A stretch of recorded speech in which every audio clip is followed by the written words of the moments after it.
I'm Aryeh Schwartz along with Ben Dole, and welcome to the Winsidr show where it's all about the W. It finally happened. Natasha Howard has been traded to the New York Liberty, but that wasn't the only move of today. Let's dive in.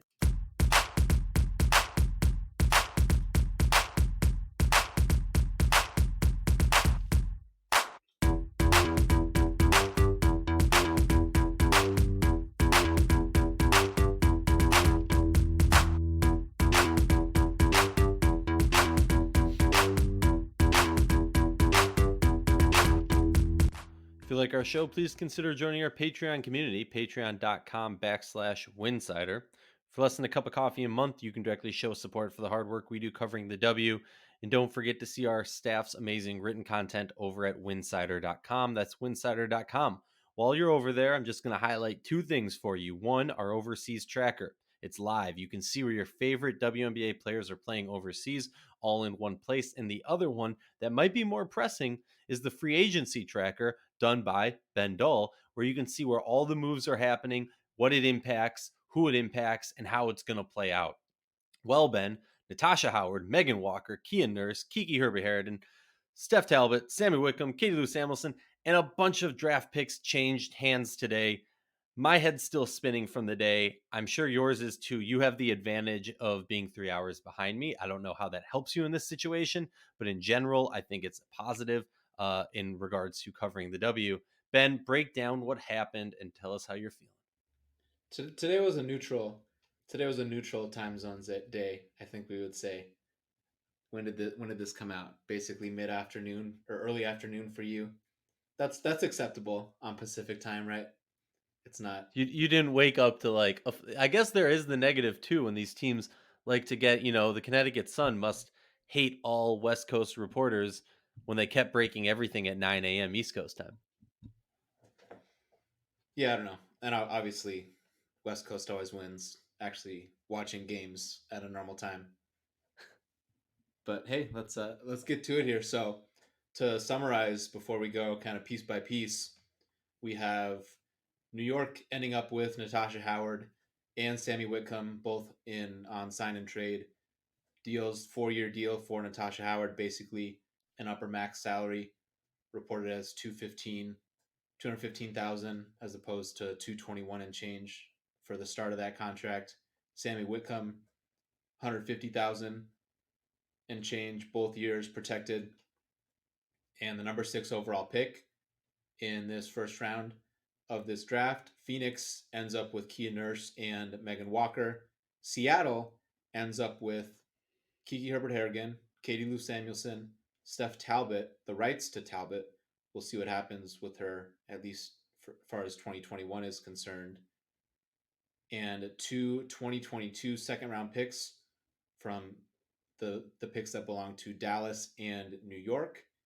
Minnesota ends up with the 2022 Phoenix first round pick. That pick went on a journey today from Phoenix to New York to Seattle, now to Minnesota, and Dallas got the number 1 overall pick in the 2021 WNBA draft, already holding 2, 5, and 7 in the first round this year. So again, we're going to go piece by piece here. Some of this essentially it all touches each other in some way, mainly for Seattle and New York. And some of this stuff is a little bit more isolated, but the natural starting point is the New York and Phoenix part of this, where Phoenix gets the 2 players, and then New York got number 6 from Phoenix, and then they got that Phoenix first round pick again, which went on a little bit of a journey. So the part we can get to later, right, is this part of this was a precursor in the Natasha Howard piece of it. And clearly Seattle preferred a pick, I would think, over maybe the players that they could have just gotten from Seattle. But the Phoenix part of this is more interesting, right? Where do you want to start with them getting those 2 players? I think it's a really interesting move. I think it's pretty clear to me, at least, what this means, right? We know Diana Taurasi signed a 2-year contract, right? So we know she's with the team for 2 more seasons. Whether or not she lasts longer is not here nor there. I mean, we were talking about before we got on the show. To me, it's a pretty clear move. I mean, I said I think Phoenix walks away today with their head held high saying we won this, right? And you very wisely, as you normally do, rebutted, yeah, but it kind of relies on Kia Nurse resigning next year because they are, they've kind of tied their hands in a certain respect to what they can do down the line. Respectively, I think they look at this and they go, okay, Seattle's not the powerhouse they were last season. LA's not the powerhouse they were last season. We feel pretty confident about what we've seen going up against Vegas, who's, probably one of the bigger, if not biggest powerhouses in the league right now. And, chips in. Let's go. Double down or nothing. Diana Taurasi's here for 2 more seasons. They've made it clear over the past few years that their goal is to win a championship before Diana Taurasi is gone. They're not in a situation where they're saying, oh, let's make this long con. Let's make a long play. They're saying, like, let's see what we can do right now. Now, Walker and Nurse definitely sign or signal towards the future for possibly somebody like Sophie Cunningham, right? Or possibly Shea Petty. What's going to happen with those players is yet to be seen. But in general, I think, Phoenix has to be walking away saying, hey, we got that much closer to winning a championship this year. And that's kind of what their goal has to be. I mean, what do you think about them? Well, they better feel good about it. They just made the trade. They haven't played any games yet, and they sent out a future first round pick. And so, but this was one of the trades I wrote up, by the way, for Phoenix to make, with the thought being, is trading 2 picks You don't really get to worth it? humble brag that, Ben. Shout out to you for predicting it, but continue. The so the question Phoenix had to answer with confidence to make this: is it worth it to trade out 2 first round picks? And to get Kia Nurse, yeah, she's going to be a restricted free agent next off season. They just did this dance with Shatori Walker Kimbrough. They traded for her last year, knowing she would be a restricted free agent. And the math won't really change for them if they still have their 4 max players next year. And so, as far as thinking ahead for Nurse, if you still have those 4 players, you're going to hope she basically takes the kind of contract that Kia Vaughn took, somewhere around 110,000. I mean, that is about. I mean, they can't really do anything better than that. So, but that is getting a year ahead. Obviously, they're in a win now mode, and Kia Nurse is going to help them a lot in 2021. You figure she's going to start on the wing next to Skylar Diggins Smith and Diana Taurasi. You've got Bria Hartley coming back from the injury, still going to be a big part of the rotation. And I think one thing we're going to see Sandy Brondello do is keep 2 of those 3 guards on the court all the time, which is going to make them really tough to guard and also make it easier to, manage their minutes. And then maybe you don't have to bring somebody else into the rotation and just max out the minutes for your best players. Nurse, pretty solid defensive player, can give them some help there. I'm not sure that she's going to necessarily be a lock to make an all defense team.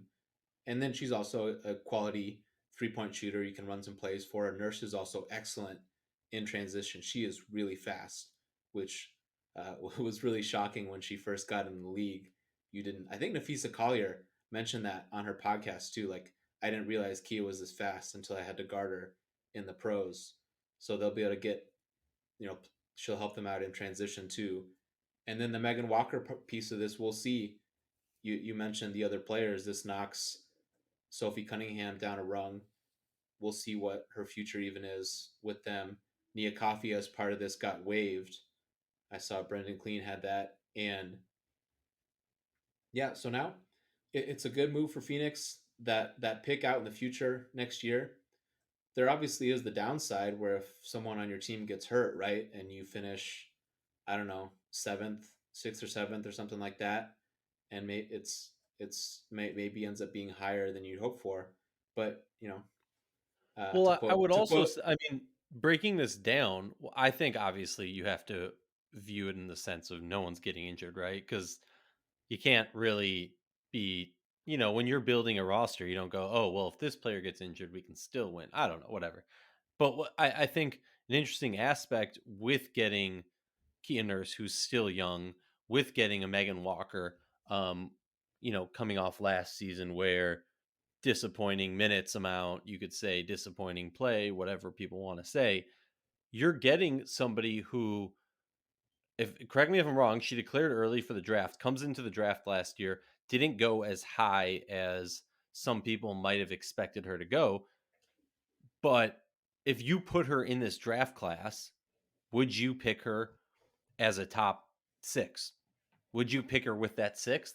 You know, and that's kind of the way I view it. Is she's essentially them saying, okay, I think there's an underlying theme, if you ask me, about the GMs in this league's perception of this upcoming draft class. Now, I think a huge aspect of that, and I know you and our other co-host Rachel, who's not with us today, who's just too busy breaking all this news and is now having a lovely calm dinner with her family while we're debating this, but I guess I think people might look at it as a sense of this shows how weak this draft class is in the perspective of the GMs.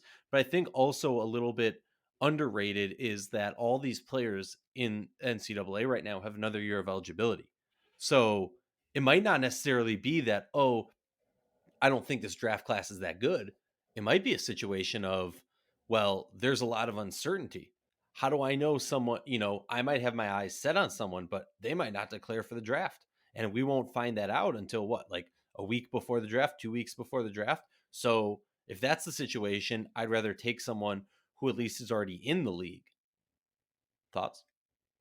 Well, thank you for finally cutting me off. I was going too long, but I was wrapping up by saying I was going to quote the great modern philosopher Sam Presti: "Scared money don't make none." Uh, Hopefully, this one person gets that reference. But That person the ain't me. so no, I don't think there's any reason really to fret too much. To be clear, after I laid all that out, to really fret over Phoenix was this too big of a price to pay? When you phrased it as thinking about it as draft picks, well, it's totally fine to think of Kia Nurse as the number six kind of pick in this draft, and frankly better than some of those players, because again, the problem for Phoenix, they're trying to win right now. And what obviously gets lost sometimes in draft analysis is, it doesn't happen right away for every single player. They aren't going to step in and be amazing and have it all figured out from day one, especially in this role where you got to play next to three ball dominant guards that really know their role, and possibly Brittany Griner.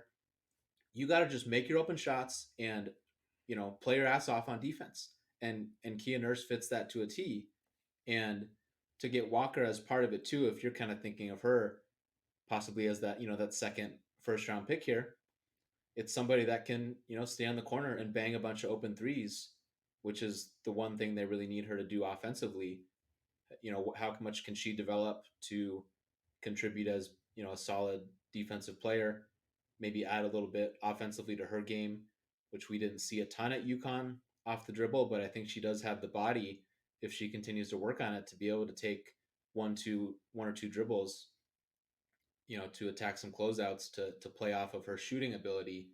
But Nurse is the big piece here, and without getting too caught up in what happens next year, if you had to circle really one thing in terms of who they're really going to count on in the playoffs, right? This was the thing you had to circle.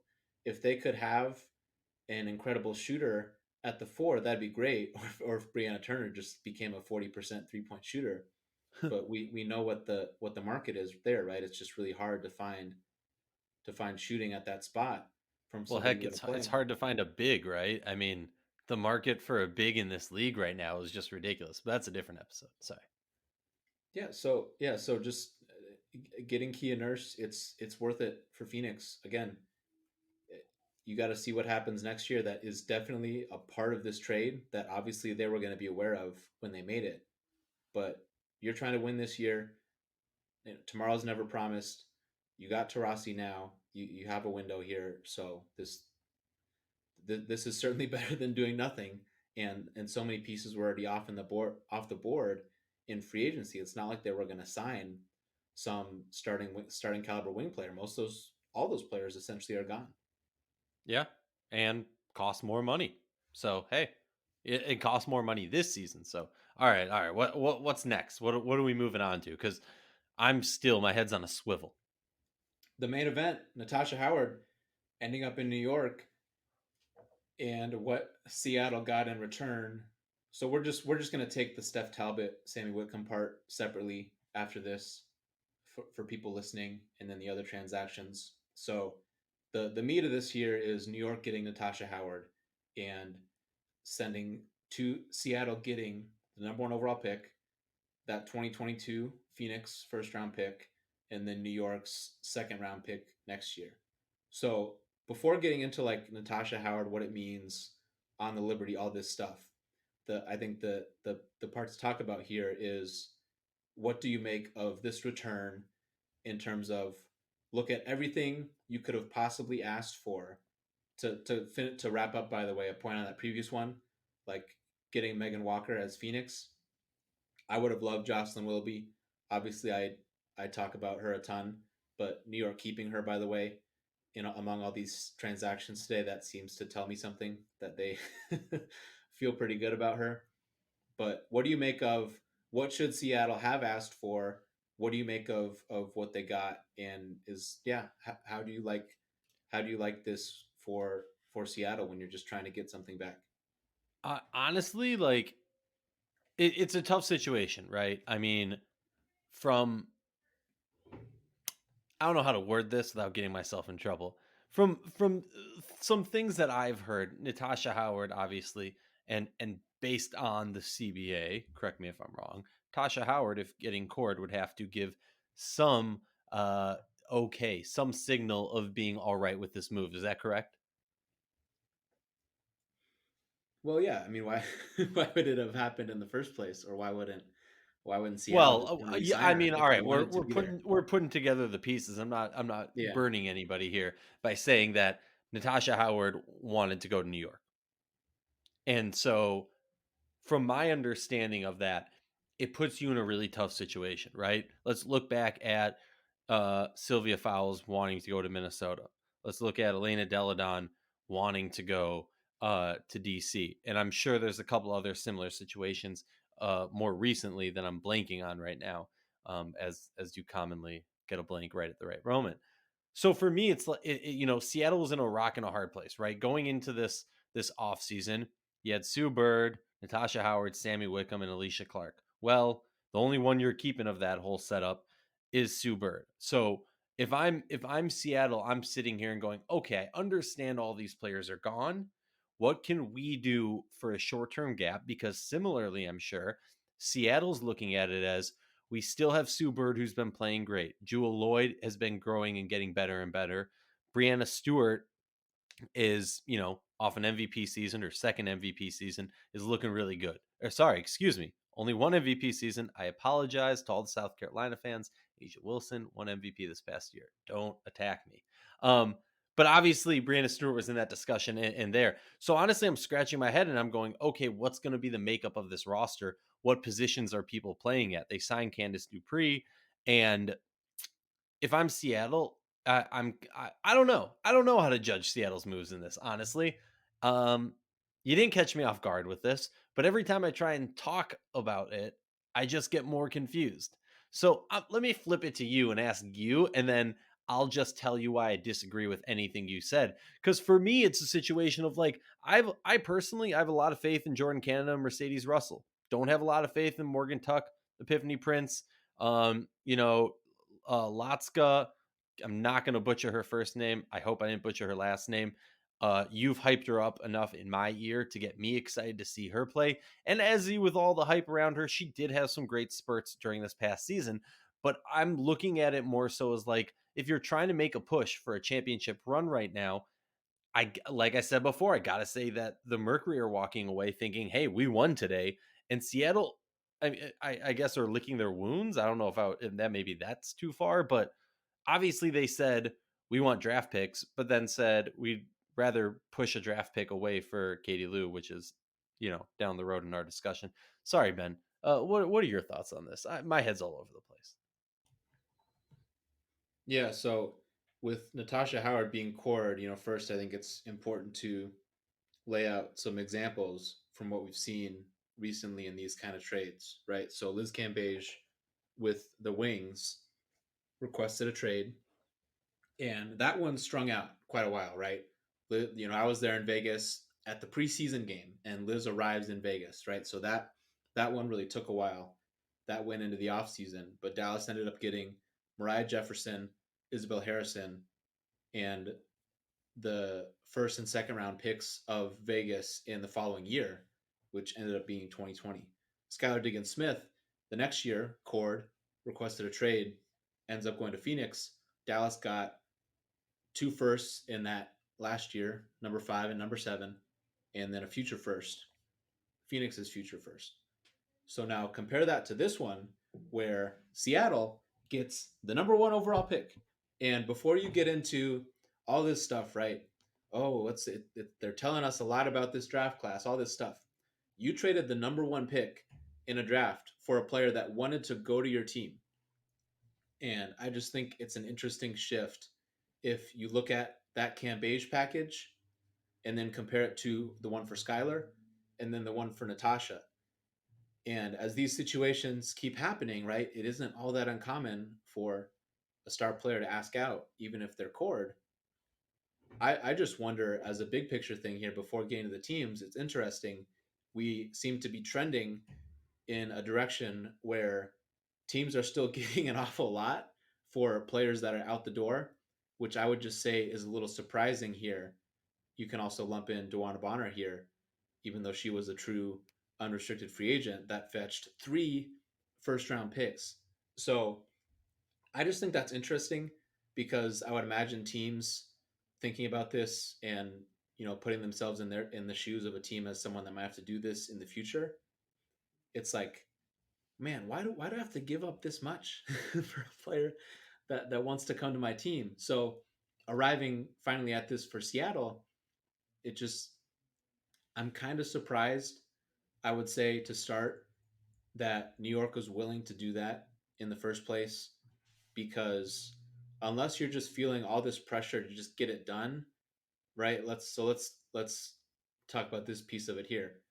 What's the rush? Why not just say no? Forget about what you think about the draft class. It's the number 1 pick. I can pick whoever I want in this draft. They did end up getting number 6, but it just couldn't you have waited and just whittle Seattle down and wait for him to. I just think that piece of it is really interesting, and I just wonder how much that'll be discussed. It probably won't be discussed as much as it should be. I think that's a really interesting aspect that needs to be discussed more. Um, I mean, I always view it in the sense of both teams. Like, I view it from both teams should be holding out as long as freaking possible. If I'm Seattle, then I go, okay, Tasha Howard isn't going to sign. Cool. If we're not getting what we want, I understand there's, they, if they're not going to get Natasha Howard this season and then, have the same issue next season, whatever and whatever, and this just goes on forever. I get it. There's also this idea that you should do right by the players, especially one who's brought you multiple championships. So I get it, but I almost feel that there was more pressure on New York just because of how bad they were this past season. Obviously, there's, 5 asterisks next to that sentence, but understanding how bad they were and bringing over Benai Jelani and kind of saying, okay, now she's a piece, right? She's not the main dish. She's not going to win you a championship, and that's not hate towards her. You need some other pieces to bring together for that to happen. So I almost view it as there's more pressure on New York being in such a big market, having all those crazy New York fans, up in Jonathan Cobb's face saying, well, what are you doing? What are you doing? This is crazy. I think there might be more pressure than we're giving credit on New York to make the correct moves to bring players in and give them at least a fighting chance. I mean, they're a playoff team now, right? Well, you're right to point out that they're the team receiving or trying to receive the big name. They should feel pressure, right? You don't want to have to wait to a situation where it's the draft or even you're approaching training camp and you still can't get this done, right? You don't want to have to wait. You want to know what's happening. You want to be able to drum up that excitement, but you want to know who's on your team, right? So for that side of it is important. It's I think it's more so for the other side is, how much are you really kind of willing to dig your heels in, but also ultimately what do you really want out of this deal?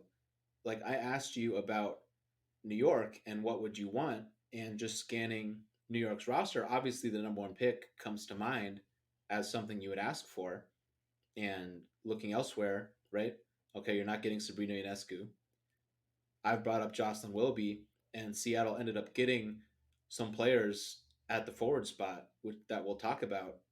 That would have been a player I would have liked to have, but as I mentioned, New York must have wanted to keep Jocelyn to some degree, so maybe that's a player where they kind of put their foot down. Kylie Shook, maybe if you believe in her as kind of being a backup big, that's a little bit further down.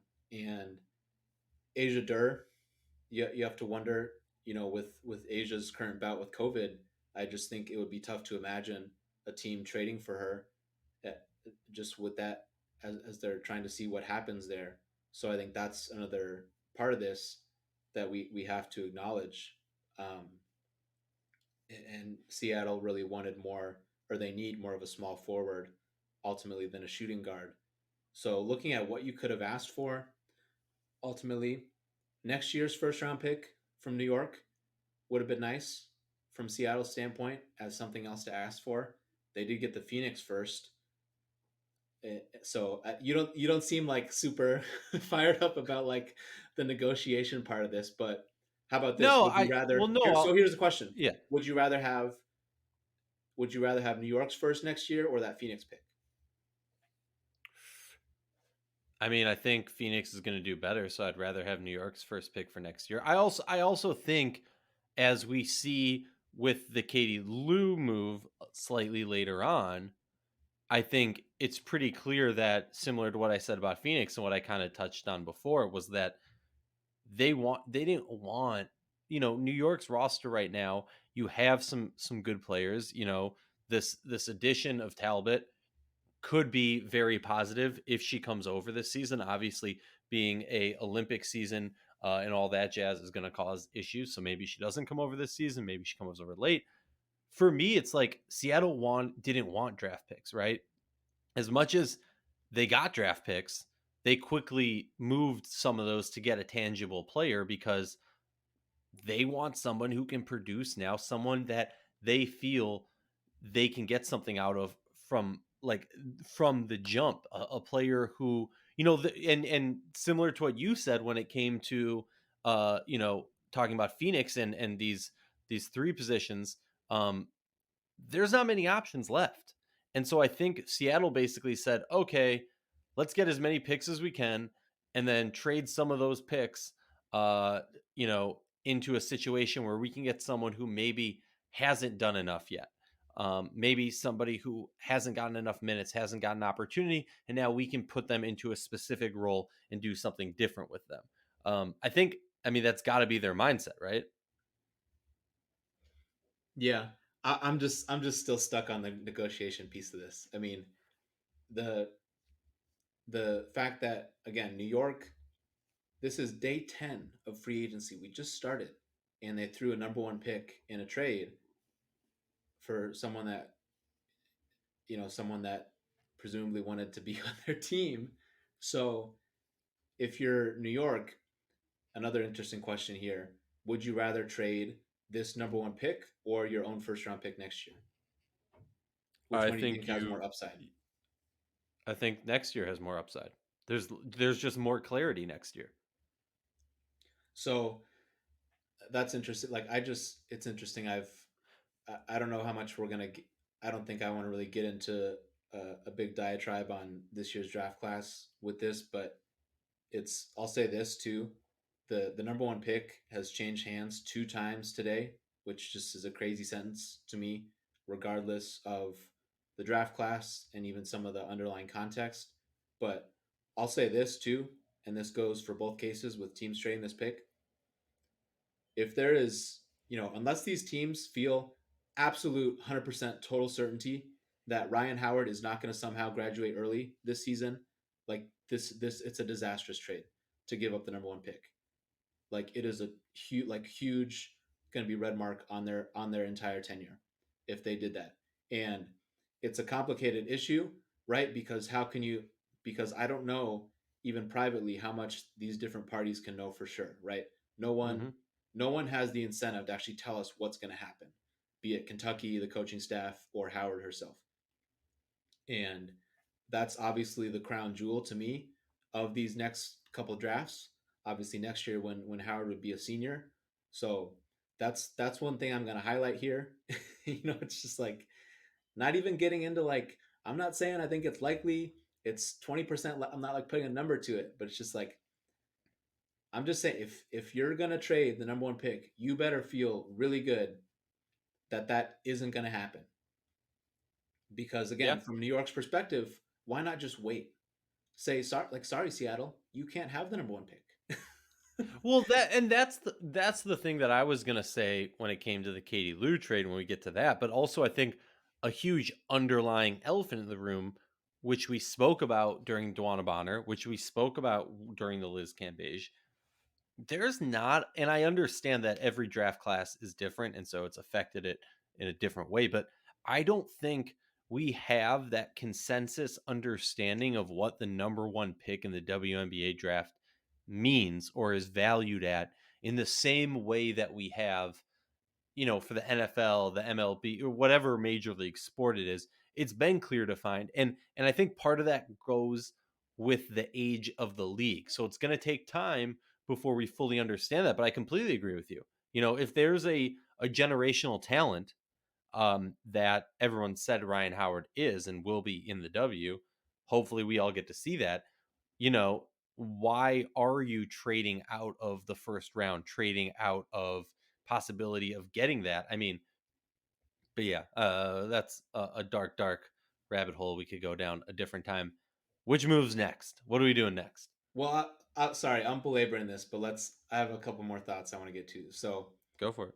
for from New York's side of this, again, it's just I think it. I don't understand the. I guess the willingness to just let go of number one. Again, this early, February 10th, this early in the stage. That just makes no sense to me. On top of just the principle of why are we gonna uh, really give you this great package in a trade. Now, the the Seattle part of this, we'll have to get into the other players too. But I would have really liked to have asked for Jocelyn Willoughby, given their needs. If you're Seattle, and I don't know what else. Obviously, they may have hoped for. Other than that, that can become a pretty interesting side conversation. And the funny part too, like the point I made there before you started was like, even Seattle, they got the number one pick, but they clearly didn't want it that bad, so they Right? traded it. So yeah, these when a trade has to happen, it's really fascinating what the offer ends up being, how long it takes, and what the team is actually willing to end up giving. So I think I've stated my piece there. So you had mentioned the next part. We can get to this other Seattle New York component where Seattle gets the rights to Steph Talbot. So we'll see what Steph wants to do this year. Didn't come over this year. It's an Olympic year. You would assume she's going to be a part of Australia's plans. So we'll see what happens there. I think it's an option to play the three, although I think we'll get to Seattle's overall picture, but I think the players they ended up getting are going to be higher priorities to get minutes than Steph, but for sure can be a rotation player. And then New York gets Sammy Whitcomb. I mentioned that's a 2-year deal, protected contract, as reported by Gabe Ibrahim. So what do you make of this Whitcomb part of it? Because one, my first reaction too was like, how much is Whitcomb even going to play in New York? Yeah. I mean, hopefully an expanded role. I was doing this exercise actually. Like, let's talk about the Liberties starting five. Who, like, as of today, right? Obviously Howard, obviously Laney, obviously Sabrina, right? Yep. So now you're looking, do you start, Sammy Wickham? Here's the thing. I'm fine playing her at the 2 and starting her because you have so many other players, you know, Sabrina's going to cause so much attention to her. I just feel naturally whoever that fourth person is, or that fifth person is, you know, I feel like it's going to end up being Sammy's just going to be getting a lot of open looks and she will knock those down over and over. So, will obviously if you're paying her that much on a protected contract, you're expecting to pay, you're probably expecting Johannes doesn't come over maybe. You're probably expecting, oh, we still have a lot of young players on this roster. We need someone a little bit more reliable, someone with a winner's pedigree. So I mean, are you asking me for a legit amount of minutes, like a minute prediction? Or did that No, answer your question? no, you answered it well enough. Yeah, give me a number now to the nearest hundredth of a minute. But 20 minutes, point four. Boom. yeah, so as far as the lineup, you mentioned Sabrina at one of the guard spots, Laney at the three, Natasha Howard at the four. Well, what's New York doing at center? Not to mention the stuff, not to go back too long on the stuff about the number one pick. What if Charlie Collier comes out? Was part of New York's thought process with this that they're just not that excited about Collier, possibly as a center next to Natasha Howard? So, that's what they do at the five is interesting too. So for now, you'd say Well, Kia why Stokes. can't Howard play the five? Why don't you play a little bit more agile ball? Because She could, yeah, she could. Sure, she did in Seattle, yeah. yeah, But then who's I playing? mean, Who's playing the four?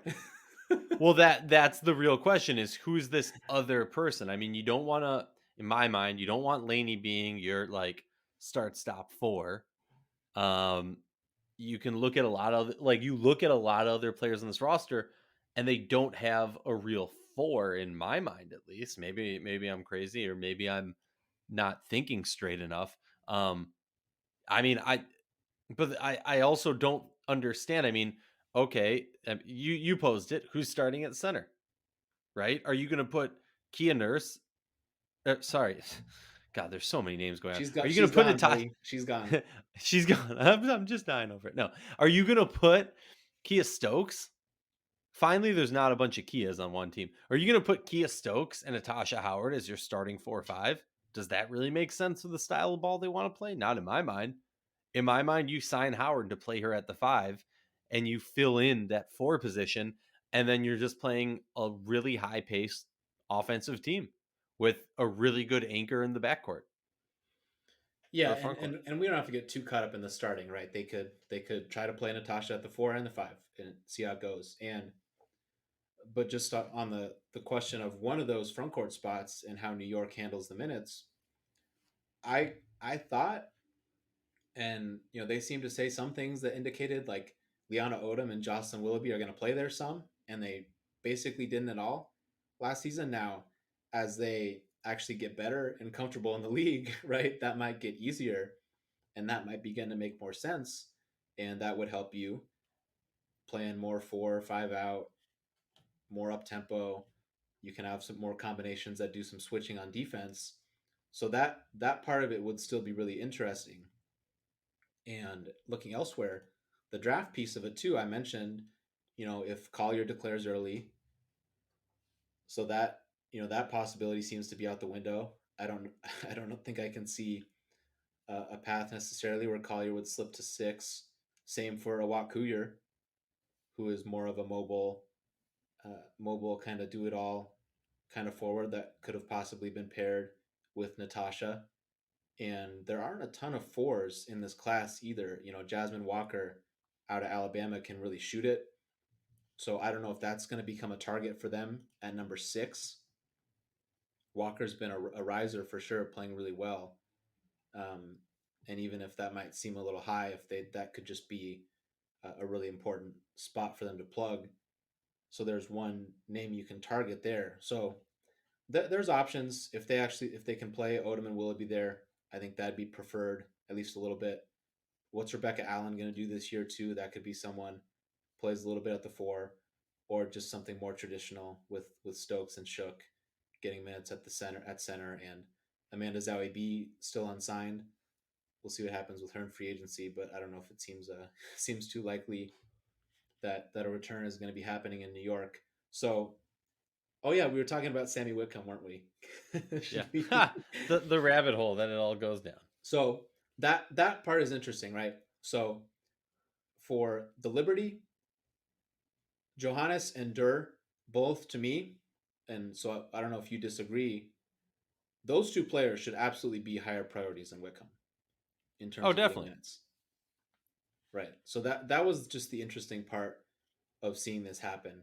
So Johannes, like we've this is a Eurobasket and an Olympic year. So even if she does quote unquote come over, it's gonna be a pretty disjointed season. So that clearly factors into it. And Durr, obviously we just don't know. And Well, just her but health is the I biggest think that's priority. part of it, right?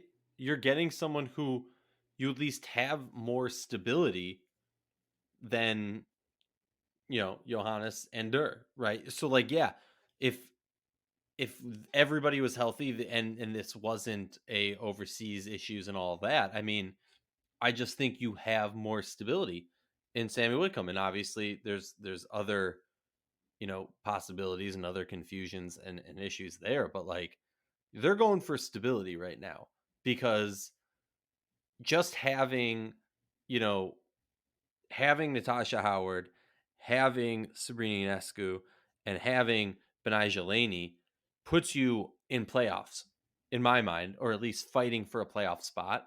Like I think, I mean, not to steal your quote, but there's 11 teams that will be fighting for playoff spots, and then there's the Indiana Fever. It was a great line that Ben had. I give all credit to you. Uh, you know, I can confirm that statement. Um, for me, I Stealing like all my greatest hits, just like usual. I know, right? Ben says something hilarious, and then I quickly tweet it out before he can.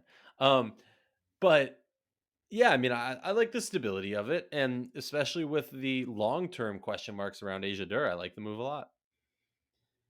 I will say the fact that it's only a 2 year deal, I think that that was a smart move for them, as opposed to extending it possibly for a third year. So this 2 year window, I don't think it hurts them a ton. And Wickham still, I think, clearly has plenty of good basketball ahead of her. It's just I don't think I'm super thrilled about that for them. Again, just Johannes Durr being priorities. You would assume Leisure Clarendon and Sabrina playing some minutes together at least, and also you have Jasmine Jones floating here as part of that guard rotation, and also speaking to draft possibilities too. Trade going from 1 to 6. I don't know if they're even going to be able to expect to have a shot at either point guard Ari McDonald or Dana Evans if they really liked one of them. And taking one of those players at 1, maybe that would have been a shock to some people. But if you really like one of those players, I think that possibility is also out the door, where that's more of a long term. That could have been a long term building block if you really like one of those players, where it's just Whitcomb's a good player, but I just think she's more valuable to a team that's trying to win a championship right away, just as one of your top bench players. Yeah, I mean, also, I will. I All right. It boils down to, and I completely agree with you. We don't like them giving up the number one pick.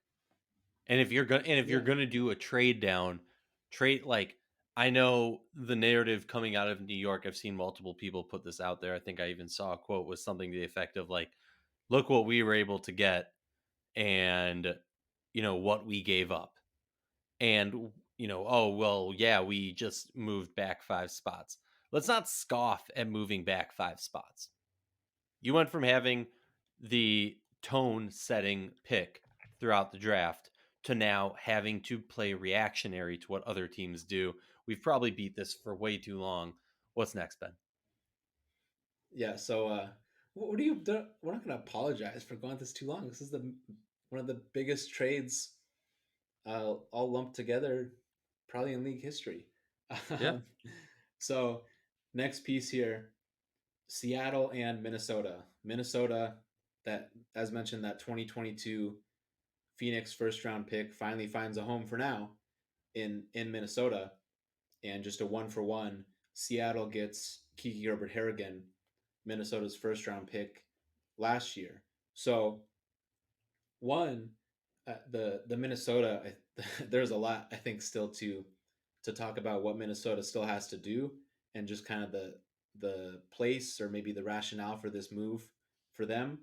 But let's talk about Seattle here, right? This is clearly a player that they targeted, and they obviously have that hole after losing Alicia Clark. So what do you make of this identification for Seattle of someone who just I would just say call her forward for now, right? Play some minutes at the three, maybe some at the four. Not maybe not really changing from what the time we did see here in Minnesota this year.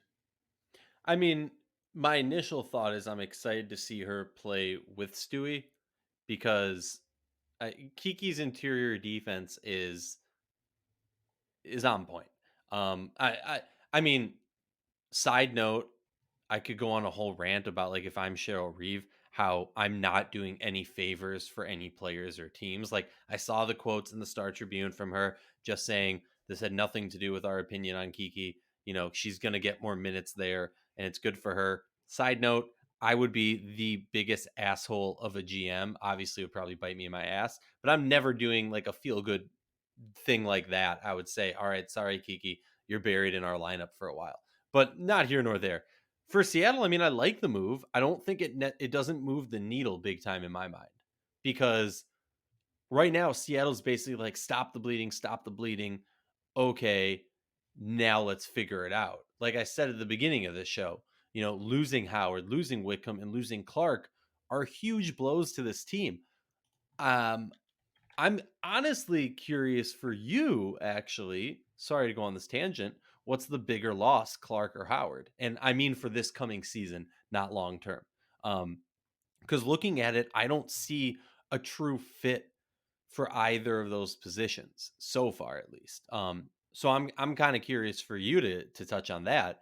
I mean, Lotska, I know you have talked about how she's the perfect, you know, fill in for Sammy Whitcomb. And I'm not trying to discredit the things that Sammy Whitcomb has done, but we're talking about a lot like two really, really good defenders who are also threats offensively and fit the positions perfectly. So, I mean, sorry, which flip it back to you. Which hurts more, losing Clark or losing Howard? Before we get to that, I'm going to have to remind you to hit subscribe on this podcast, The Winsidr Show, and on another one, The Floor Game. Ben Dole is the host, and it's presented by Winsidr along and part of the Winsidr Network. You can find these shows on all your favorite podcast apps, but make sure you download when you listen. It helps our stats and in turn gives us the ability to continue and do what we do. Back to the show. For winning a championship right now and just what in general what you could hope to accomplish, I think losing Howard is definitely the bigger loss. Going into free agency this year, there was a really strong crop of wing players, and Seattle didn't end up getting one of those players, of course. Exactly.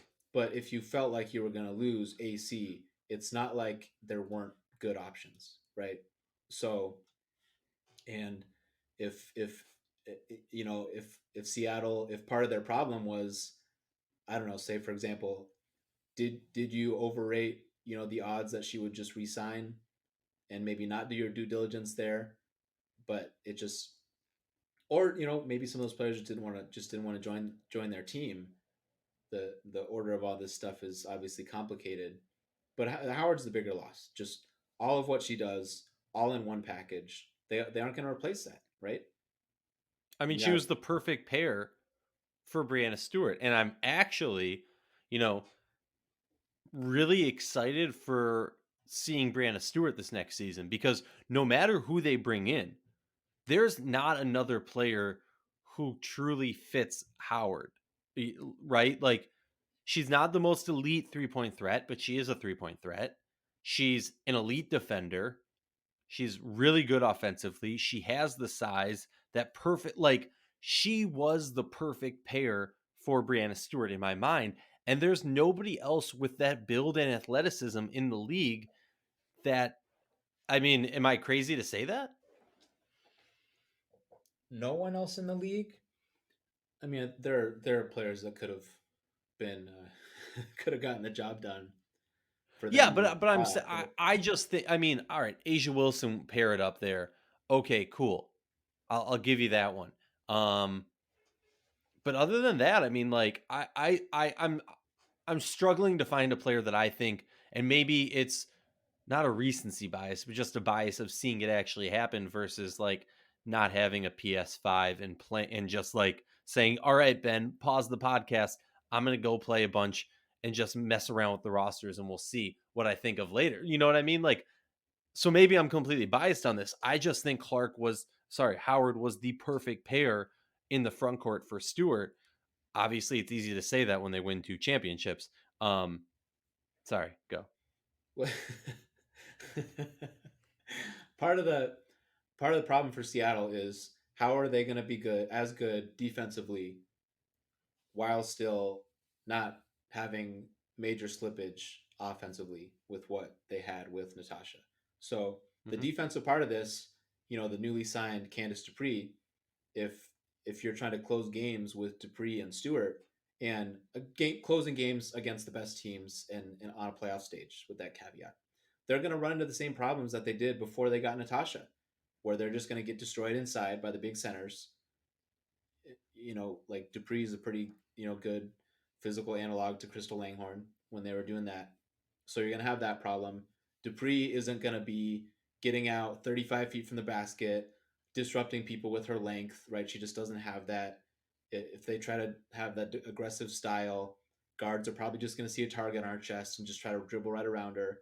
And if they go to some of these other options, Mercedes Russell, not quite the same kind of athlete, and move like that defensively does give them something against the bigger centers. But then offensively is probably going to take some stuff off the table because she just isn't going to stretch you out at all to the 3 point line. Ezi Magbagor, how much can she do in year two? I think it might be asking a little bit too much right away from Ezi to really expect her to do the majority of that when it's really winning time. And just what is she even going to be offensively if you plop her in with their best players on those biggest moments. So that'll be interesting. And you know it, yeah, let's get more to Seattle at the end.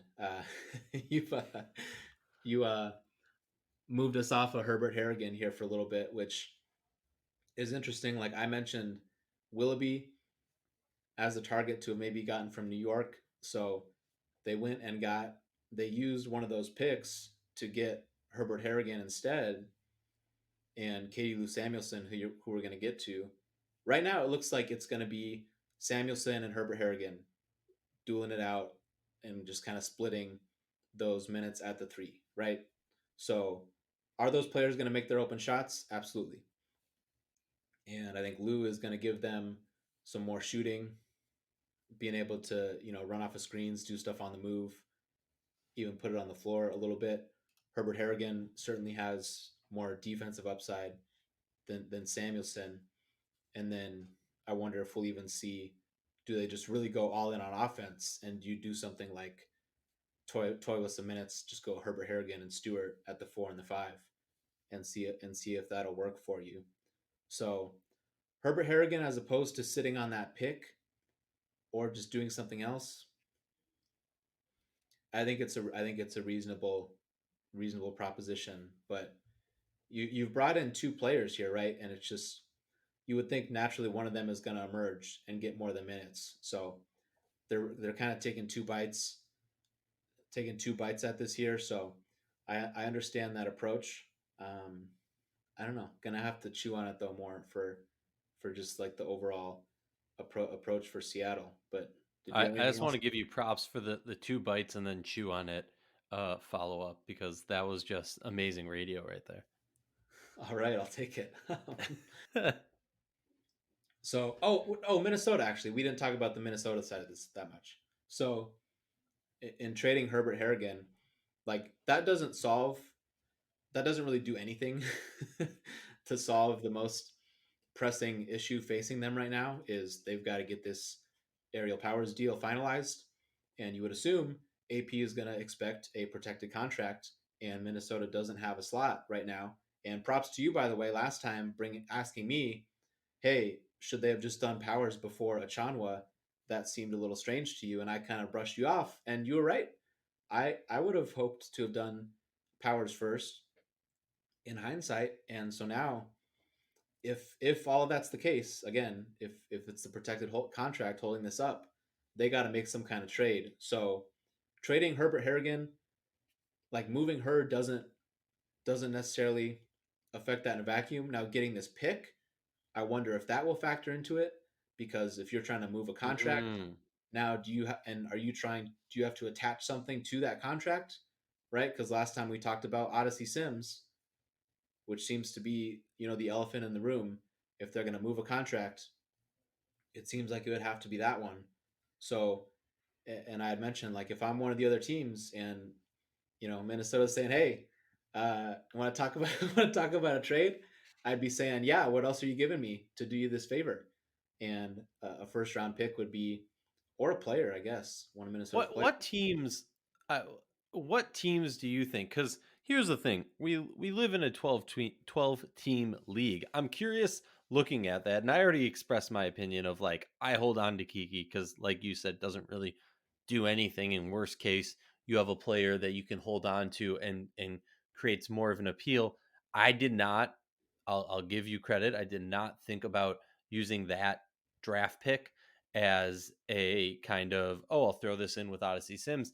An interesting aspect also is Odyssey Sims is somebody who, at the time of the contract, it was a little bit, I remember being like, holy crap, like, what are they doing? Guarantee this is really going to bite them in the ass. Nowadays, that 119 is not looking too bad. So it's not even like the issue here is the protected contract, right?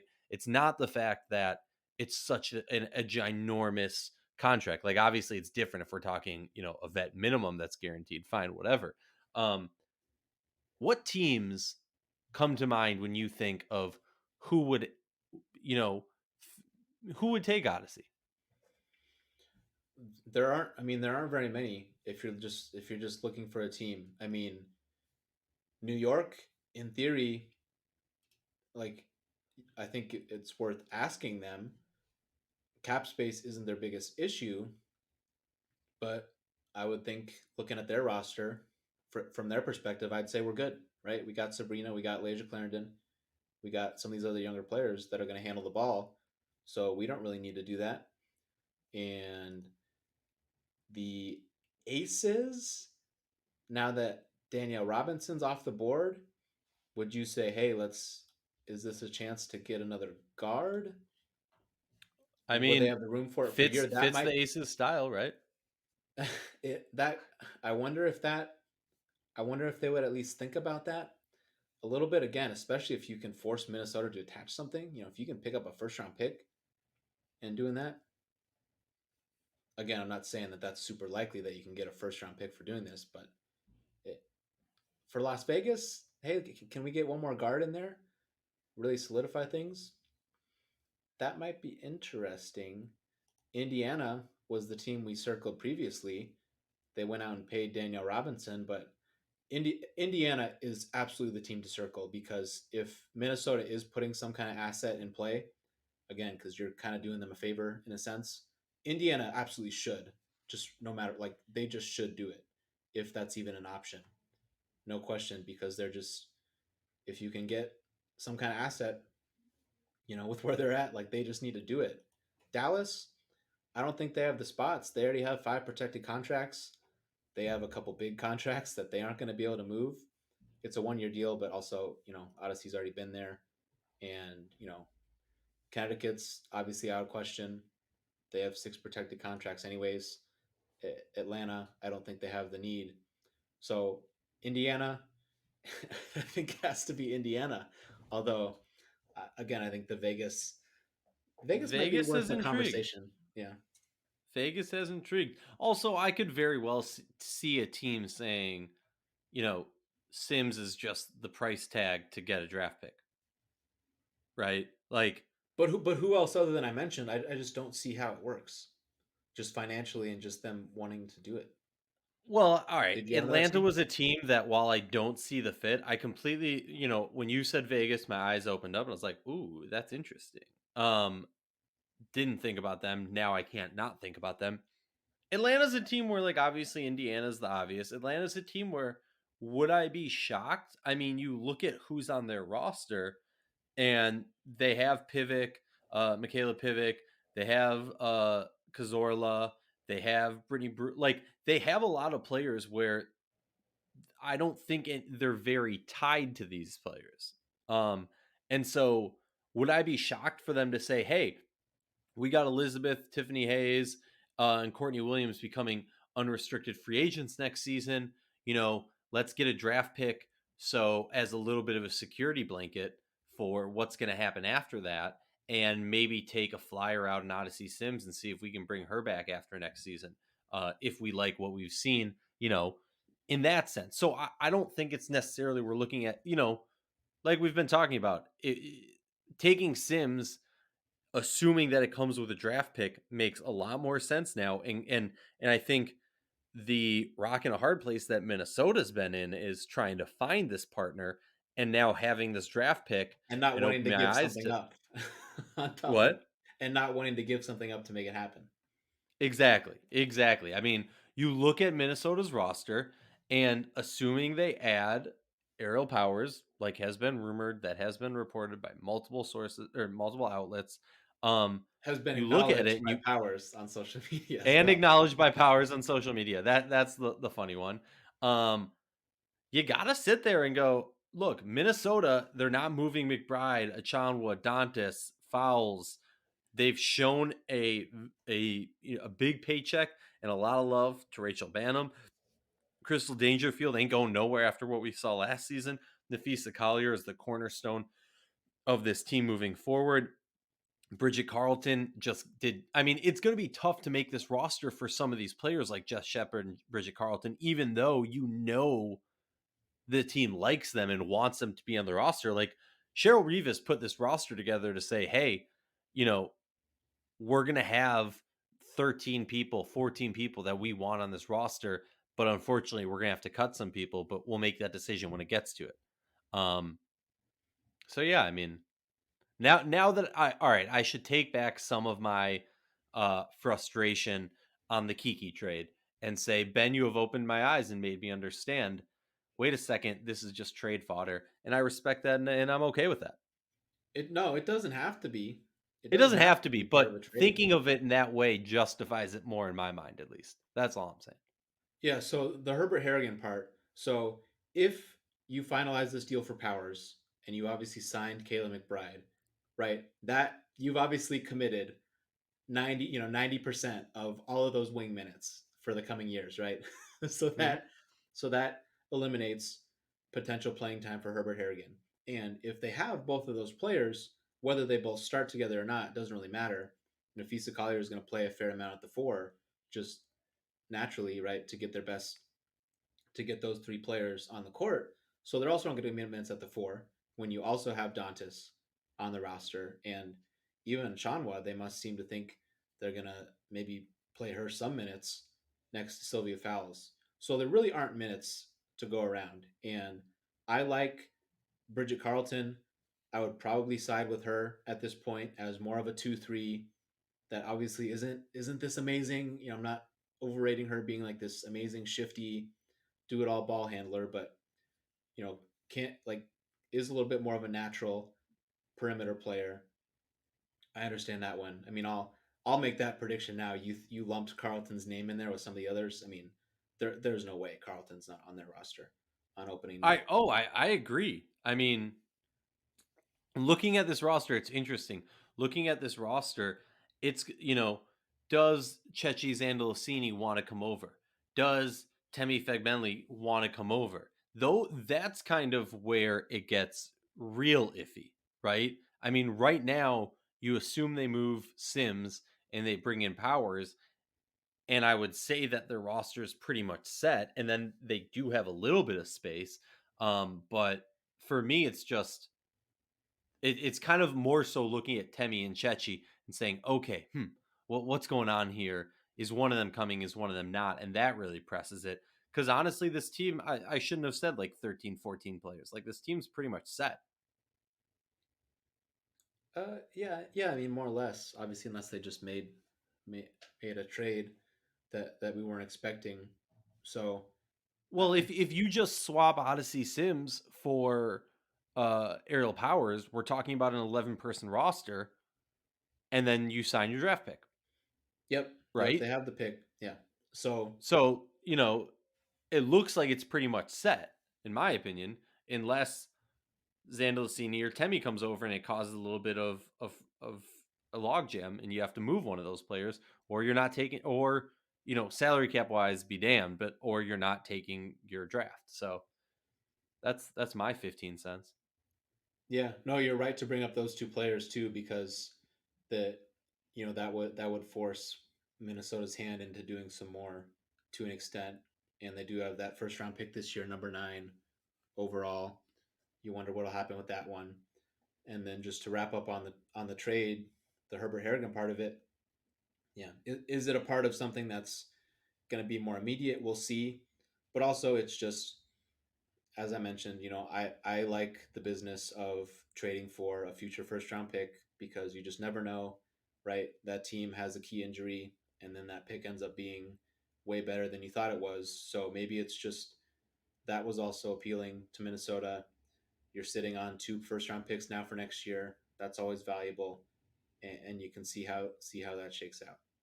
So, should we get to our final piece here? Let's do it. All right. The Seattle Storm got Katie Lou Samuelson and Dallas's 2022 second round pick for, I can't tell you how many times I reread the email when it hit my inbox from the Wings, for the number 1 pick in the 2021 draft, which they just got from New York. So one thing, by the way, one way to think about this, right? Seattle got, yeah, they got a second round pick from New York too, but obviously the main pieces, they got 2 first round picks. So they turned those picks in, again, the meat of this trade, they turned those 2 picks into Herbert Harrigan and Samuelson, and the second round picks. But Natasha Howard turned into Katie Lou Samuelson and Herbert Harrigan. So before the fit and all that stuff, let's your thoughts on just that price. They paid way too much. I am very vocal. Well, I guess I haven't been very vocal because I wanted to save it for the pod. I hate that move. Hate is a strong word. I mean, I wasn't in on the calls, so I can't tell you that Seattle didn't offer something and feel that their arm got twisted and they had to do it. But I'm sitting there going, why? Why are you giving up that much for Katie Lou? Are and I'll play the devil's advocate to myself and say, Aryeh, 5 minutes ago you said, or I guess at this point, 30 minutes ago you said, oh, but they're in a win now state, so they need to get an active player or whatever. I get that, but you could have offered less than the number 1 pick to get Katie Lou. That's all I'm saying. Is what is going on that your go-to move to get Katie Lou, and this isn't a hate on Katie Lou, right? Heck, in the draft she was drafted in, she wasn't a top 5 pick. She's, I don't, okay, argue with me that she Lou would be was a the top 5. number 4 pick. Lou was the number 4 pick to Chicago. Oh, she was number 4. All right, fine. Sorry. Oh yeah, no, I confuse her and I confuse her and Collier. My apologies. But I also remember when they picked her from Chicago that year, scratching my head saying she should not have gone this high. What was going on? What was this move?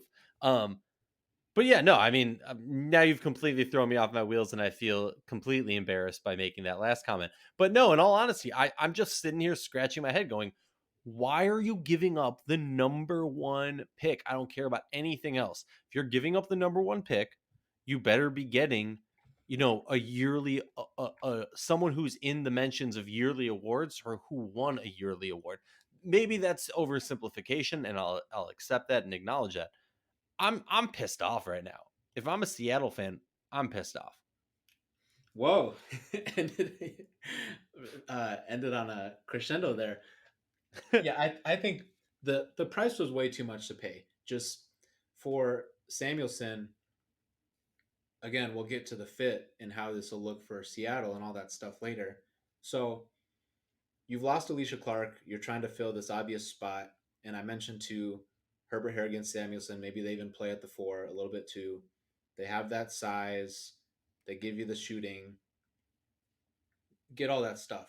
But just what was Samuelson's market to also again, I questioned New York for being willing to trade the number one pick, especially this soon. Why was Seattle in such a rush to do this trade?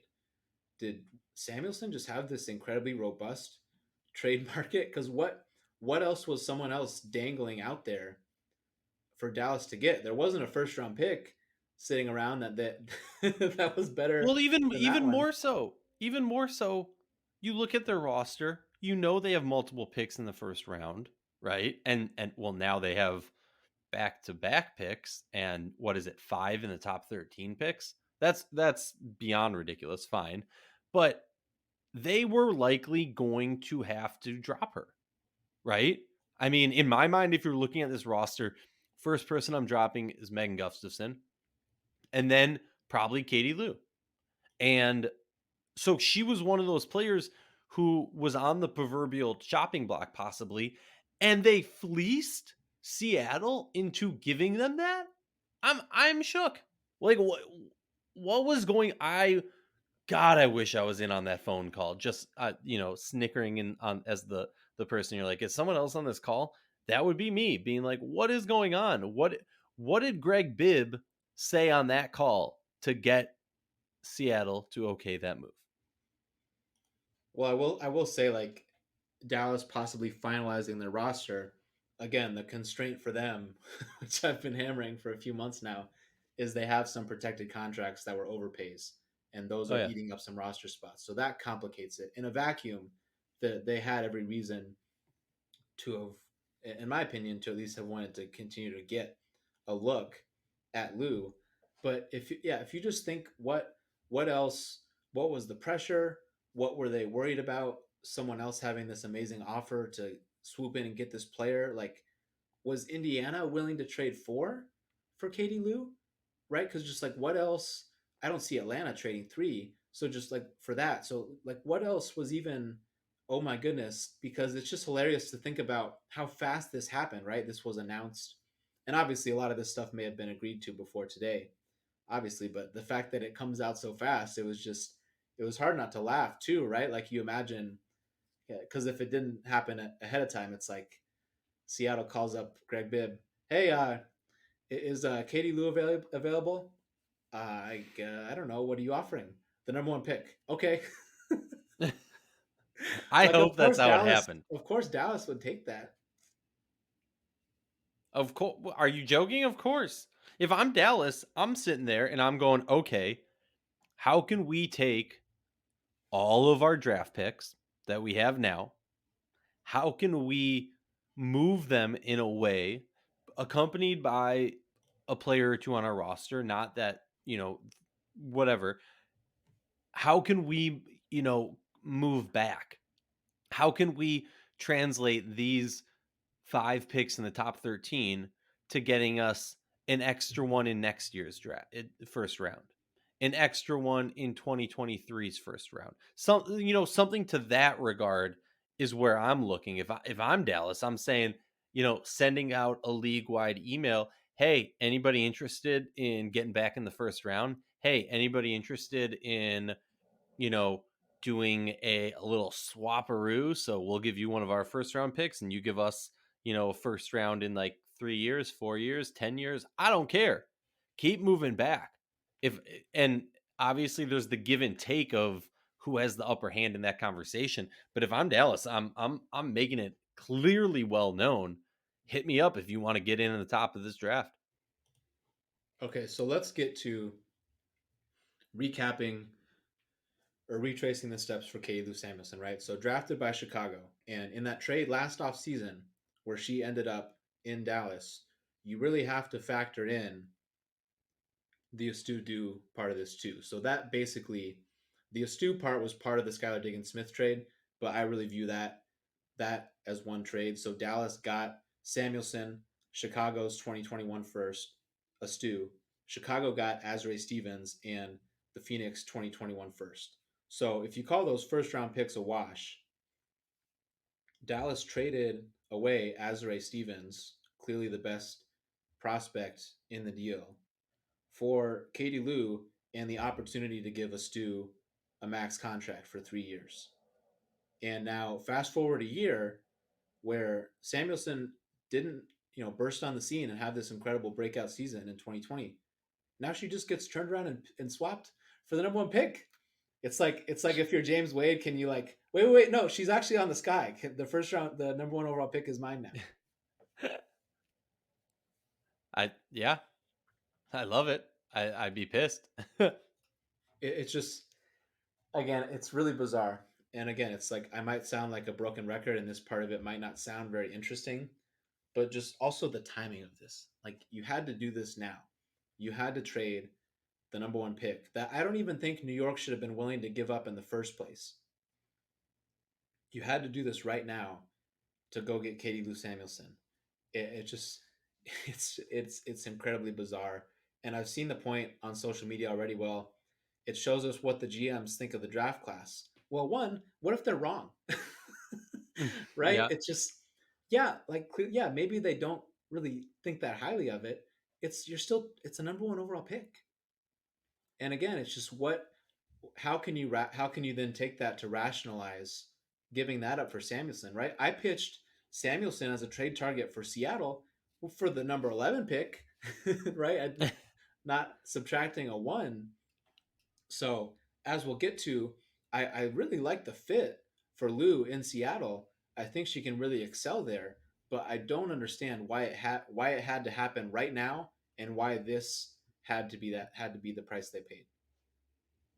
I don't either. I mean, again, I like the fit. Here's the thing: when if I take a step back and I look at all these moves, none of the moves do I go, this made the team worse, right? I mean, you can argue the Howard thing, but obviously their hands were tied on that. I like Samuelson to Seattle. I think she adds an element that they definitely lost in regards to shooting from losing Sammy, from losing uh, uh, Alicia Clark. My issue is what people were giving up for it. Um, I like Minnesota getting another draft pick and to lose Kiki, especially about the things that we talked about. I like all these moves in a vacuum, but then you start talking about it and you go, what were you giving up? Could you not have kind of hoarded a little more? And my initial response, and typically is, and that's because I'm stingy when it comes to these moves. See me on the 2K field, whatever. I'm not going to be giving you easy trades, right? Like I'm still flabbergasted that I can't think of a time in any professional sports league, and maybe I'm completely wrong, but a time where a number one draft pick was moved has changed hands so rapidly. I'm still confused by the value of this pick. But I agree with you. Maybe these GMs are wrong. Maybe they jumped to the wrong conclusion. The how about the bulletin board material said future number one pick has to work with now. When they better bring it when they play Seattle and New York. Really take it really take it to them. You didn't Oh want yeah. me. So like so then this is another part of it too. What think about the possibilities for Seattle if they just use the number one pick, right? What would be Wait, interesting to also, you there? why didn't Minnesota go, "Hey, you want Kiki? Give us that number 1." No, I'm joking. Sorry, go. No, that's fair. Yeah. I mean, how much? Like, what? So yeah, pick one player right now: Samuelson or Herbert Harrigan in a vacuum. Who do you I, think? Who do you think should demand a bigger return? And how big do you think the gap is? that's tough. If I'm GM, I'm putting money on Kiki, but I think it's easy to say that Arya, you're crazy, you're wrong. The reason I'm putting it on her is is not a fair element to Katie Lou. This is her third team now. And granted, she has not gotten enough minutes to fully get an understanding. Neither did Kiki. But my thing is that there's more of a question mark of not knowing the ceiling of Kiki, right? And we know a little bit more about Katie Lou. sometimes knowing more can be damaging, in my mind at least. I assume you're flipping it the other way, and if you have the number one pick, you're saying I'd rather get Kiki for that. What do you think? Or sorry, Katie. Well, I wouldn't. I don't want to trade the. I don't think I'd trade the. I wouldn't trade the number one pick for Gun either to your player. head, you have to trade the number one pick for either Kiki or Katie Lou. Who are you doing it? Well, yeah, I guess there's no harm in framing it like that, but just having to pick one kind of long term as a player on a team, I think I would take Samuelson. I think the gap is pretty small, but I think Herbert Harrigan, until we see more, is more stationary of an offensive threat, Mm-hmm. not being able to That's legit. shoot it on the move quite as much, or even just to show a little more, putting the ball on the floor. I think Lou is a pretty good example of a player where the good things that she can do, it can be easy to lose sight of those and maybe point to some of the deficiencies. Right? Isn't uber athletic, isn't going to be a stopper at any point in her career, isn't doesn't have this amazing quickness, putting it on the floor, going to the basket, but she can really light it up. And I think it's a good example of what you see in the again like what you see in the first couple seasons. That doesn't have to uh, be an be a predictor of what the player is going to be the rest of their career, because obviously this is going to be the best situation she's ever played in. So Lou, Well, I can see also, sorry. I can see Lou a little bit more as a starter on a team for a while in the league with the shooting, if that really goes through, and you're just going to have to live with, hopefully she's playing next to a stopper most of her career, but even if she's not, you're just going to have to live with that stuff. Where Kiki, I think Kiki is a tweener. I think if you put her at the 3, you can get the shooting, but you're not getting a ton off the dribble. And if she's at the 4, I think she's going to be too slight to play that position full time. So it's close. I think Samuelson would be the preferred target at this point. And now Seattle has both. We'll see how that actually works out. But you were saying And they don't have the number one pick. they do not. So we've we've man, we've gone a while here. We've covered. So these are all the different pieces. I gave the different components here with these trades. We gave the full terms off the bat. So let's kind of wrap up with some team wide thoughts here, or just looking at these teams as they're constructed now. So let's start with Seattle. Right, they're the defending champs. They had to do something eventually to pivot after losing Alicia Clark. So if you look at their team now, Sue Bird and Jordan Canada at the point, Jewel Lloyd at the 2. They did re-sign Epiphany Prince to factor in off the bench as one of their guards. Kitty Loxa, we'll see if she's a part of the plans this year. Would also be an option there. A Sammy Whitcomb replacement. We can now officially make that prediction now that we know that Whitcomb isn't on the team anymore. And Seattle, by the way, too, they can have room to keep 12 players now. That's a possibility. So that is helpful with how this is shaken out. So then at the 3, we're gonna have to. I think it's Samuelson, Herbert Harrigan. They're gonna. I would think they're gonna have a chance to give both those players ample minutes there. Brianna Stewart. They signed Candice Dupree, Mercedes Russell, and Ezzie Magagor. You figure with split time at the 5. Morgan Tuck is still under contract. Maybe they just keep her. As I mentioned, they won't. They won't.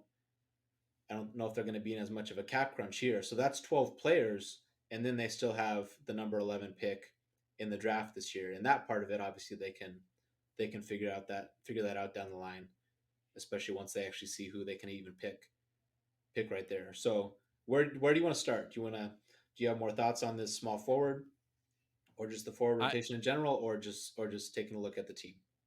I mean, taking a look at the team, you know, this team's in trouble, right? I don't consider them, and maybe I'm going off the rails right now. I don't consider them a title contender this year, and I hate myself for saying that. Having Jewel Lloyd, having Brianna Stewart, and having Sue Bird, but I mean that's where my gut's at right now, and I can't get over the fact that I just don't think I I think you mentioned this earlier, probably about 45 minutes ago. um, but I feel like this is one of those situations where they're going to have to double down on offense and just kind of understand that they're going to have deficiencies defensively, and they're not going to have a big solution for that. I do expect a big year from somebody who, in my opinion, does not get enough attention for how great she's been playing over her young short career, which is Mercedes Russell. I expect a lot of big things from her. Obviously, there's pitfalls to her game, just like everyone else's game. She's not going to be the perfect fit like Natasha Howard was, but I think she'll do a pretty good job of filling that role. But at the end of the day, I just don't see this team as a start of the day right now title contender. They're going to have to prove it to me over the season. They're going to have to maximize their potential late in the season. Maybe that's too broad of a stroke. That's my thoughts on Seattle. Yeah, so I'll try to trying to be brief here. We can obviously come back and talk more about Seattle. I think they've done enough where they can still possibly compete for a top four spot in the playoffs this year. Are they going to be a title contender? I think Vegas and Washington are going to be a cut above them if they keep their team together. We'll still see how it shakes out for Minnesota and Chicago. Chicago. I want to think about it more if I bump them up with those other two or have them on playing with Seattle. 24 hours ago they didn't have either of these two players as these options, so the there was the much more open question of who's going to play the three. Are they going to have enough offensively? So as far as the offense goes, I think they'll be able to do just fine, especially if Locks is an option too. And they're going to have the 3-point shooting still. I think even I think what might be the problem is I kind of wonder if Stewart at the five might even be end up being ultimately a more appealing option for them. So we'll see. I'm not super high on the Dupree signing helping them in the playoffs against the best team. I think she can, of course, help them in the regular season. Russell and Ezzy at the five, I think it's solid. What else were they going to do? So, yeah, I don't have a ton else on Seattle for now. I don't know. I think No, that they're still I going to be think that's good. fair, and I think that I think we've beaten that one down. Which team's next? Is there any other teams that you wanted to talk about, or have we kind of? I feel like we went down or down the rabbit hole on all of these teams. But I will say, me, the big DC hater who lives in DC, find it hilarious. I know. I I there's something about DC isn't sitting right with me. Just not sitting right with me. I have them as like the top four team as the number four team currently. But honestly, with the moves that I saw today from Phoenix, I kind of bumped them up a little bit. Not gonna lie. So Well, it's tough for me. let's do New York now. I mean, they're let's not overshadow how big a moment this still is for them, right? They got Natasha Howard. It's a pretty They big are a moment. shoe-in playoff team for me. Shoe Um, in. shoe-in. He's I'll ready. say He's it. ready. Okay.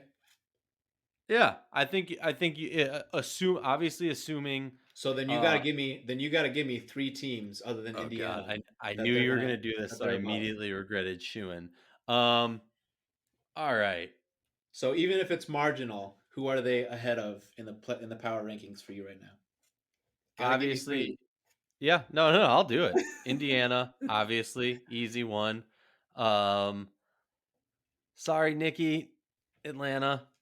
Um, and I need one more. And yeah, you're gonna No, make you me do one more. four teams missed the playoffs. No, I know. Um, honestly, I think so. I have them as a shoe in. And by I say shoe in, I mean 7 or 8 seed, right? Um, so Atlanta and Indiana aren't making it. God, this is gonna be freaking crazy of me to say, but Los Angeles Oh, and Los Angeles and Connecticut are two teams. Connecticut. They're not gonna make the Sorry, playoffs. sorry, I did not mean Connecticut. I was looking at Connecticut. I did not mean Connecticut at all. I meant Disrespect. Dallas. Dallas. Sorry, not Connecticut. Dallas. So I think yeah, we're looking at a lot of these, same teams from last year. Because I do think, you know, Dallas is going to grow a lot through just being older, right? But who were they fighting with to make it into the playoffs last year? I believe it was Washington. Washington's leapfrogging up. It's just going to be that much harder. Like in my mind, I immediately regret saying shoe in for New York to make the playoffs. I think it is going to be a rock fight for the seventh, eighth seed. Heck, even the sixth seed. I just think what we're gonna see is a a, a distance, a stiff arm, if you will, for a football reference, between the likes of um, the Mystics, who I'm saying first out of respect, the Aces, Minnesota, and Phoenix. I think there's going to be a level, and this is my gut reaction thoughts right now. Ben's gonna scream at me when we get off the pod. Rachel's gonna scream at me. Somebody else is gonna reach out and call me an idiot for this. I just think those four teams are truly going to, the big brother, the big sister move where you just hold their head while the little kid's trying to hit you and give that distance, and then everybody else is just it's gonna be so close. We're not gonna know who's making the playoffs until the last day, except for that 12th seed, which I think the league, the talking heads, you and I, the only people that matter right now in our podcast, is going to Indiana Fever. I love that talking head is an insult, right? Like I just use it. I don't whose know head when to use doesn't it and talk. when not. this is this is what people are tuned in for. So yeah, that I it's it's obviously not really a super strong take, right? Because if you're the eight seed, the teams right behind you, there's probably at least one that's really close. So it's not like it's a scorching hot take. I don't think they're going to be better than Atlanta. I think that's a step too far for me. LA is still an incomplete picture, right? Is Shania Gumake playing this season? Maria Vadiva, I think would be like I had said with Johannes for New York. It's if anything, it's probably going to be a disjointed season if LA gets to see her at all. So we don't totally know what their team's going to be like. I might I might have New York ahead of Dallas. Maybe like 60-40, leaning more in their favor at this point to I make the just playoffs. think, I think they're I more in the think 9 to 10 range for me. New York. Yeah, Ooh, so you don't even think they're making the playoffs? they're gonna have a chance. I mean, we said it's gonna be 11 teams. Yeah. Yeah, I don't think I would pick them if the season started today, but I think they'll be right there. I'm just gonna take this moment to apologize to all my friends who constantly hit me up for WNBA advice when they bet.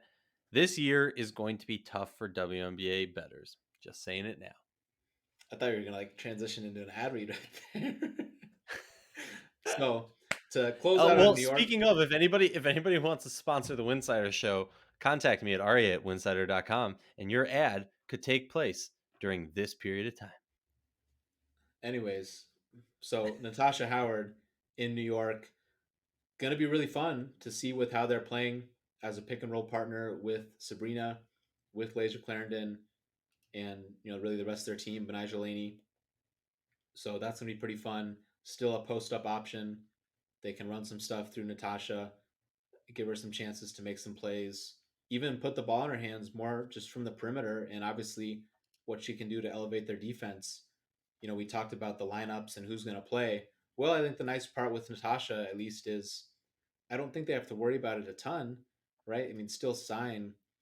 You got to sign the best players that they can get at this point, where they still do need to think 1 to 2 years in the future, as opposed to maybe 3 or 4 before they had made some Mhm. some big moves here. But I could see some, I could see it making sense for them to play Natasha at the 4 and the 5. That'll make sense. So adding Laney and now Howard and Whitcomb too, that's obviously a big deal for when half your roster, more than half your roster was composed of rookies. So obviously an incredibly exciting day for New York, not to overshadow that when we got into more of the negotiation part of it and what should Seattle have asked for, what should they have given up.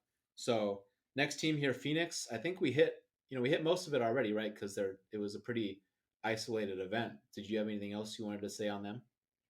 No, I mean, I just think they made some real. I said this before. I'll say it again. They made some really smart moves to solidify and while there might be some concerns as in regards to injury that we touched on earlier, I think they have a nice amount of depth in the positions that they need. I mean, realistically, there's certain players that if they go down with injury, this team probably isn't winning a championship. But I do think that they added some depth in some places that we haven't seen in a Phoenix roster in a while. This is a much different Phoenix roster than we've seen in a while. So that's my 2 cents. You? Looking at them right now, I think the interesting part is, obviously how much are they gonna bank on Megan Walker playing? I think that is interesting. We'll have to see how that shakes out. But now I think the question for them is, I would guess maybe you have your 10 players. The problem now is that, uh, looking at them potentially finishing their off season here, is I would think you're just gonna add a fifth big behind Turner, Griner, Alana Smith, and Kia Vaughn. Going to be rolling with 11 players, so I wonder if that could spell trouble for Sophie Cunningham. And yeah, they can't do a ton. I'm looking at my cap sheet right now, but trying to eyeball it. Yeah, I don't think they can sign a veteran at their minimum salary right now. So they're really in the final stages here. They only have a third round pick left, so I think we're we'd probably have to be pretty close to the final version of this roster here. But getting Nurse, I think that's worth it. So that's exciting for them. Final two teams here. Minnesota, maybe the same. Kind of, have you exhausted everything you wanted to say there? Yeah. You've convinced me that my feelings are less strong about disliking this move. But at the end of the day, I mean, all this means nothing to me if they can't make the Sims move, which brings them Powers. I think this team would be a lot better with Powers. And all of my talk about Minnesota being a top 4 team in the league this coming season is very reliant not only on health and growth of some young players, but very much so Powers joining this team. Go. Of course, you got the agreement. They have to wrap that up and do what it takes to do it. And this trade, like the one they made with Herbert Harrigan, you gotta go back to your evaluation of the player, right? If you really believe that Kiki's going to be a high rotation player for a long time, then don't back down from it, Mm-hmm. and then maybe you would still question it. Even again, if it does look crowded, right? It's not the it's not the end of the world, but obviously, as you touched on, there still might be even more, kind of adding to their roster total, so that they have to kind of figure out. But no, I didn't have very much else on Minnesota. So final team here, Dallas. They keep adding picks. They're gonna get control of the whole first round here. Now I wonder about my another one of my trades I pitched was the trading down scenario for Atlanta and Indiana. I really wonder about that some more now too, right? A quick reaction from you. What do you think of, because you're, as Dallas, you've obviously added a pick you're going to want to use at one, and you think you still want to use the number two pick. What do you Uh, think of flipping 5 and 7 for 3 or 4 with Atlanta or Indiana? I for this coming season, I don't see why you do that if I'm Dallas. I mean, do you want a bunch of picks in a row? I understand. Then you get complete control and you get to pick whoever you want. Like I said before, I mean, my opinion on this is not wavering. You have more than enough picks to get what you want. Use some of those picks, you know, to move back and stay relevant. Because what have we seen from Dallas in the recent future? Their ability to get star power through the draft and get a lot of it. So, obviously, if you're the Houston Comets in the middle of their 4 championship run, or the Storm during their period of time, or during the Sparks, or during any team, having, they have a young roster they can then say, okay, 2 years down the road, we're still going to add a top 10 player in the draft. I just think it's quite obvious in my mind, at least. But obviously, Greg is playing 4D chess. Um, I think you want to move those picks to get into a high draft pick in the coming years. Not this one. Well, but the problem is like if you're trying to trade 7, the other team knows that Dallas is sitting on all these picks. I mean, I don't know, like if Dallas wants a future first. So trade two. Are there real? I mean, Yeah, we but just that talked was about the roster. my idea was trading 2 also. Okay, I'm down with it. If you're if no, but sorry, I misunderstood what you were asking. I thought you were saying move back in this year's draft. If I'm Dallas, I'm saying I want to get out of this year's draft for the reasons we talked about, and maybe get a collection of picks that then I can make a move to get a top 3 pick in the coming draft. That's where my mindset's at. Dallas should no longer be thinking, "Oh, we're going to be in the lottery this coming season, so we're going to get a good pick." Dallas should be saying, "We're going to be in the playoffs this coming season, so we need to make some moves so that we can continue to grow our youth base, and just keep adding sprinkles to the top." Yeah, so what I was like, I like this idea because, so think of it this way. They've got, I agree on Megan Gustafson. You'd think she's on the outs there. So look at what Dallas has right now. They got 10 players. Hmm. If you take off Gustafson, you tack on 1 and 2, now you're at your 12. And they can't just, I don't think there's no one left that they would just want to waive for nothing, right? Yeah. And then you obviously have those protected contracts, all of them going beyond this year. So you keep 1 and 2, that gets you to 12. If you turn 5 and 7 into 3 or 4, and you can move up, and there would need to be a player you're doing this for that you really like. Then if you're at 13 and you're maybe talking about doing one more trade, or even like, if a Stu just didn't want to come over this year, although why wouldn't you want to collect that salary if you're a Hmm. Stu? Like obviously that would do them a favor.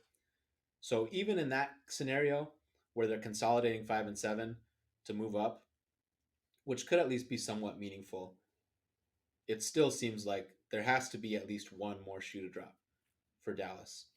So I think it's interesting for Indiana because move why not, if you're only moving back one spot, if you're not worried about Dallas taking the player you want, pick up another pick a little bit later, and maybe Atlanta could see that the same way, but I think I'd want to hold on to 3, maybe a little bit more in that case with more teams between you. So yeah, uh, a lot of stuff for Dallas to figure out here, but holding 1 and 2 to really control the draft, that's exciting for what they had to give up. Because if you think about Samuelson with the Wings too, you re-signed Alicia Gray, and it's a big contract, so it just doesn't seem likely that they're going to move Alicia backwards in terms of a role to have her off the bench. So if your starting wings are Aryeh and Alicia Gray, Satu Sabli is your 4. So there naturally aren't a lot of minutes for Katie Lou, anyways, if they were going to try to keep her, because they also gave Kayla Thornton a contract extension, who Hmm. is going to eat up some of those minutes at the forward spots. So yeah, still, I think this is where those contracts that they signed last offseason and the sign and trade for a Stu, this is where this is already going to come to roost for Dallas. And as they try to maneuver here, right, like they get beat up sometimes, rightfully so. Greg Bibb for the moves that he's made. This one today unquestionably was a good move, and there's still plenty of reason to think that they can still pull off some good moves here and still finalize a roster, but we'll have to see. Hey, I agree with you. There's still some moves to be made. Think we've touched on everything we can for today. We went a little long. Break it up if you're at this point. You obviously already finished it, so you didn't break it up. Break it up. It's fine. We won't be hurt if you only listen to half it and then you save the rest of the half. I think we knocked this one out of the park. I do want to remind everybody, Winsidr is your one-stop shop for all your WNBA news and conversation. But we can't do it without your support, Become a subscriber at patreon.com/Winsidr. For just a few dollars a month, you can help grow the game.